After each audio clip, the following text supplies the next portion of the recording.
Dear, today's lesson is very important because I'm going to teach some important words by using them in sentences. So, this lesson is going to be informative.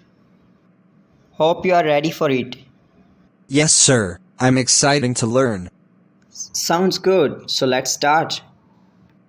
The first word is scarcely or hardly.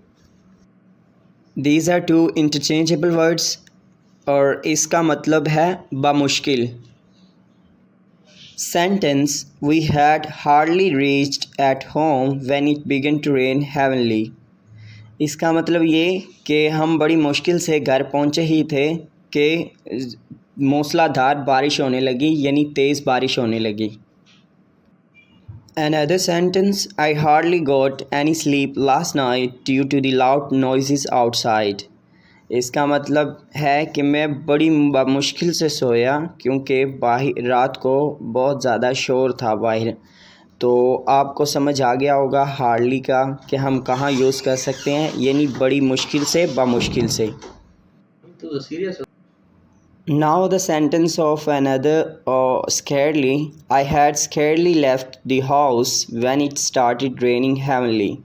So ये पिछले जुमले की ही तरह है कि मैंने बड़ी मुश्किल से घर छोड़ा जब ये मूसलाधार बारिश हो रही थी. तो हम scarcely और hardly को हम इंटरचेंज कर सकते हैं, यानी चेंज करके वर्ड्स को यूज़ कर सकते हैं. Another sentence of scarcely. Scarcely had I reached the school when the bell rang.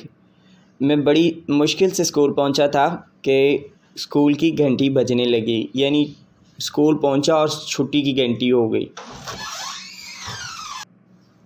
She could scarcely believe her eyes when she saw the surprise party. She could scarcely believe her eyes when she saw the surprise party. वो अपनी आंखों पर यकीन ही नहीं कर सकी जब उसने एक हैरान कुन पार्टी देखी, यानी उसके लिए सरप्राइज़ पार्टी थी तो वो बड़ी मुश्किल से यकीन कर रही थी, उसके लिए नाकाबिले यकीन था वो सब मंज़र. Next word not only but also. इसका मतलब है ना सिर्फ बल्कि. उर्दू में इसका मतलब ना सिर्फ बल्कि. So let's try to use in sentences. Sentence: he is not only a drunkard but also a gambler. वो ना ही शराबी है बल्कि वो जुआरी भी है, जुआ भी खेलता है.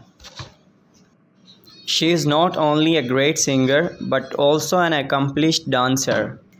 इसका मतलब ये कि वो ना सिर्फ एक अच्छा गाती है, वो बहुत अच्छा डांस भी करती है. Next sentence: not only did he pass the exam but also got the highest marks in the class. ना उसने सिर्फ इम्तिहान पास किया बल्कि पूरी क्लास में उसने अच्छे नंबर हासिल किए. Next sentence: he not only beat me but also called me names. ना उसने सिर्फ मुझे मारा बल्कि उसने मुझे गालियाँ भी दी. तो अब आपको समझ आ गई होगी कि ये सेंटेंस आप कहाँ यूज़ कर सकते हैं. Not only but also. Not only को आप पहले यूज़ करेंगे, बट ऑल्सो को बाद में उसके बाद में यूज़ करेंगे. इसका मतलब है ना सिर्फ बल्कि. ना सिर्फ उसने मुझे मारा बल्कि उसने मुझे गालियाँ भी दी. अब कॉल्ड नेम्स का मतलब होता है गालियाँ देना. अब यहाँ पर कॉल्ड मी नेम्स का मतलब ये नहीं कि उसने मेरे नाम बुलाए, इसका मतलब होगा उसने मुझे गालियाँ दी. नेक्स्ट वर्ड है नॉट टू स्पीक ऑफ. इसका मतलब है दूर की बात. अब ये मज़ीद क्लियर हो जाएगा अगर इनको हम सेंटेंस में यूज़ करेंगे, किसी जुमले में इनको यूज़ करेंगे. तो नॉट टू स्पीक ऑफ दूर की बात. Not to speak of running. He can not even walk fast. भागना तो दूर की बात, वो तेज़ भी नहीं चल सकता. अब यहाँ आप अंदाज़ा लगा सकते हैं कि दूर की बात वो उसका मतलब इस सेंस में आ रहा है कि भागना तो दूर की बात, वो तेज़ भी नहीं चल सकता. Another sentence: I couldn't even afford a small car, not to speak of a luxury one. मैं एक छोटी सी कार ख़रीद नहीं सकता तो मैं एक पुरअयाश और बड़ी यानी लग्जरी गाड़ी कैसे ख़रीद सकता हूँ। तो अब नॉट टू स्पीक ऑफ मतलब बहुत दूर की बात है। Next sentence, he didn't even complete his homework not to speak of preparing for the test. He didn't even complete his homework, not to speak of preparing for the test. उसने अपना homework तक मुकम्मल नहीं किया तो test की तैयारी करना तो दूर की बात है।